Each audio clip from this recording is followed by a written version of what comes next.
Mission 2025 Tejashwi Yadav एक बार फिर संवाद यात्रा पर हैं और इस बार पार्ट 3 यात्रा मुंगेर प्रमंडल से इस यात्रा की शुरुआत हो रही है और मुंगेर में ही इस वक्त हमारे साथ तेजस्वी यादव मौजूद हैं। बातचीत करने के लिए कार्यकर्ताओं से आप संवाद करेंगे।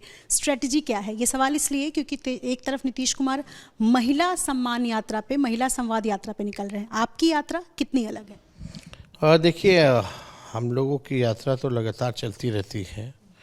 इससे पहले भी हम लोग जो है पूरे 10 दिन में जो है पूरा बिहार घूमे थे, लेकिन ये स्पेसिफिक जो है अपने कैडर और संगठन को मजबूत करने की है।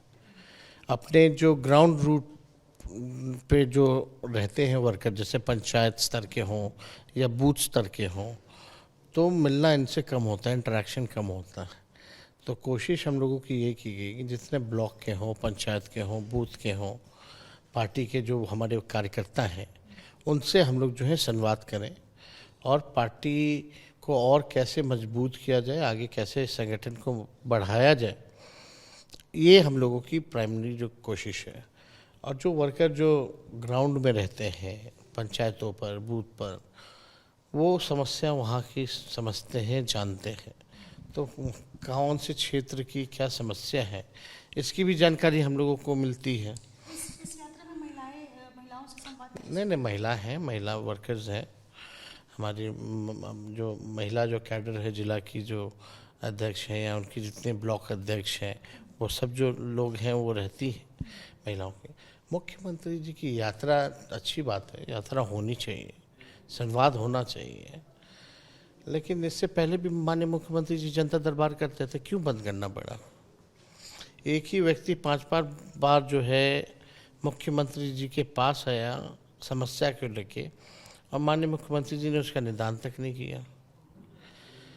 कई बार जो है लाइव चलता रहता था, आप भी देखते थे कि एक ही व्यक्ति जो है कई बार आया, लेकिन समस्या का निदान नहीं हो पाया। अब माननीय मुख्यमंत्री जी महिला संवाद कर रहे थे, अब नाम शायद बदल दिया है उन्होंने यात्रा का। अब ये यात्रा उनकी होगी कि वो हर जिले नहीं जाएंगे। मान लीजिए आज हम मुंगेर बैठे हैं, तो मुंगेर में बैठ के बेगूसराय, खगड़िया,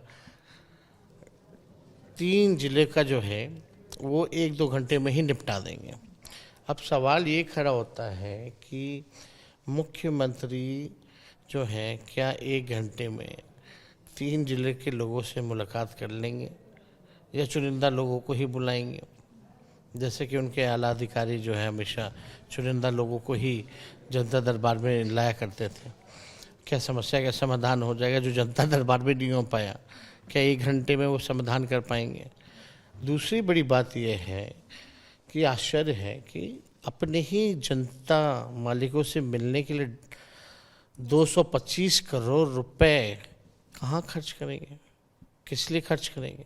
संभव है कि वो कोई योजना महिलाओं के हित में? वो अलग है, वो तो योजनाएं तो चलती रहती हैं, वो तो अलग है, लेकिन आप स्पेसिफिक कैबिनेट नोट में देखिएगा कि सिर्फ यात्रा को लेकर के उसमें कोई योजना का जिक्र तो होना चाहिए। हम यही तो जानना चाहते हैं, बिहार के लोग जानना चाहते हैं, पिछड़ा राज्य है, गरीब राज्य है, क्या माननीय मुख्यमंत्री अपने ही जनता से केवल बात करने के लिए, संवाद करने के लिए लगभग 250 करोड़ रुपए खर्च करेंगे? ईवीएम को लेकर के लगातार सवाल उठ रहे हैं। लालू जी ने भी कहा कि बैलेट पेपर से चुनाव होने चाहिए। इस बार आप लोगों की मांग है कि 2025 से पहले ईवीएम से ना होकर के बैलेट पेपर से चुनाव?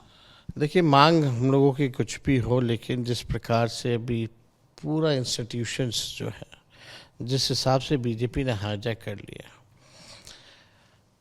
बीजेपी का एक पार्टी का सेल जैसा काम किया जा रहा है, एक प्रकोष्ठ के रूप में जो है सारे इंस्टीट्यूशंस जो है काम कर रहे हैं। तो जो प्रधानमंत्री जी और अमित शाह जो चाहते हैं वही होता है। आप देखिएगा कई ऐसे उदाहरण हैं जिसको हम लोग गिना सकते हैं, लेकिन बैलेट पेपर में होने में हम लोगों की तो मांग तो है ही शुरू से कि होना भी चाहिए बैलेट पेपर में, लेकिन अब जो निर्णय है अब वो तो कहाँ से लिया जाता है, इम्प्लीमेंटेशन जो है वो सिर्फ लोग करते हैं। तो संस्था केवल नाम का रह गया, कोई मतलब नहीं रह गया किसी भी चीज़ का।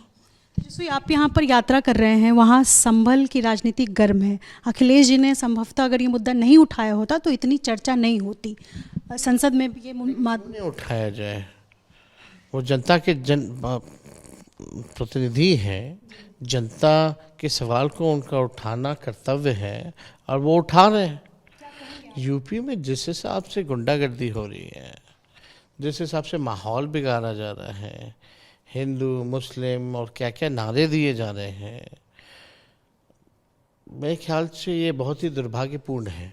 और जिस हिसाब से पुलिस का जो है क्रिमिनलाइजेशन कर दिया गया है यूपी में, ये बहुत पीड़ा देता है, दुखद है।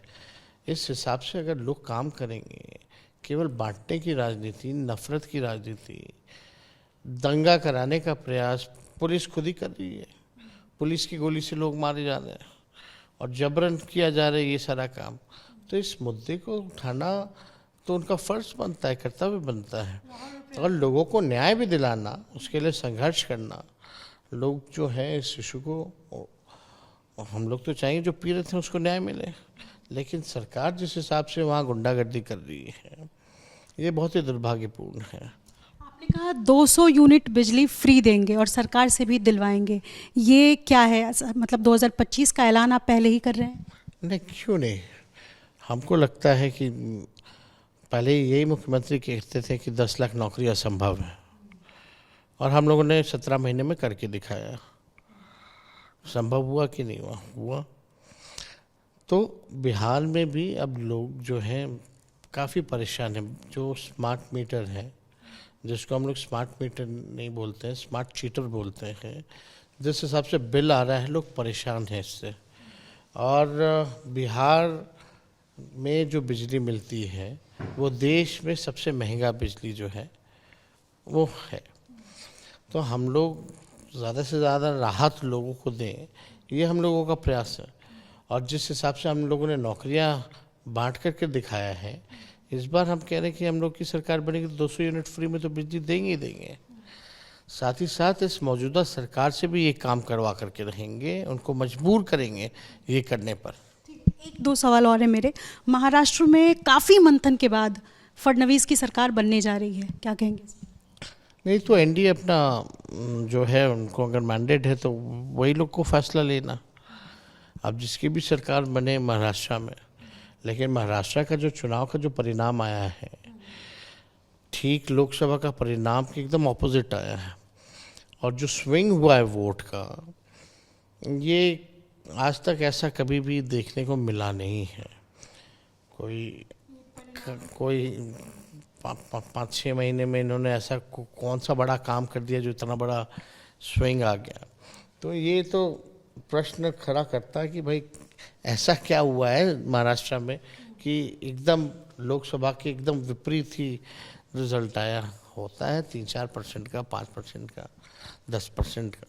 इतना बड़ा स्विंग जो है महाराष्ट्र में हुआ है, वो ये बात जो है थोड़ा संदेह में डालता है। पंजाब में पॉलिटिकल हमला हुआ है सुखबीर बादल पर, स्वर्ण मंदिर में जब वो सेवादार के रूप में थे।